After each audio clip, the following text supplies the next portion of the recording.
So congratulations, you're going to be presenting in your next webinar. That's really great. There are a few things though that you should keep in mind to make sure that you look as professional as possible. And we call them lights, camera, action, of course.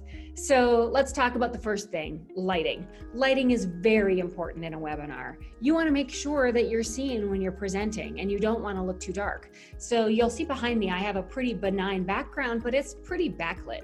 So that's making me look a little bit darker. I do have a light above, like a ceiling light above my dining room table, but that's not giving me much love, really. So I did bring out a lamp that will actually offer some additional lighting. So I'm just going to turn that on and it looks so much better, right?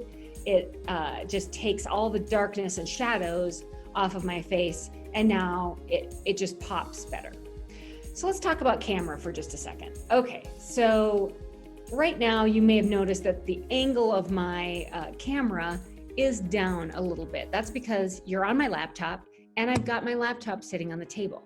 We recommend you boost up your camera and your computer to get it to be eye level. So I have actually a box and I use it all the time.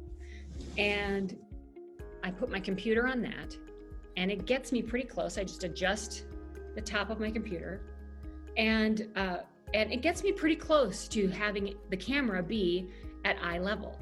And so now it's kind of double chin proof, which is kind of nice. But you look a whole lot more professional. You're sitting up a little bit more and you look great. So then the last thing is action, of course. And when I say action, I really mean something more like engagement. Let's engage the audience. How do you do that? Well, you can do that by looking right into the camera and making them feel like you're talking just to them. We really recommend this.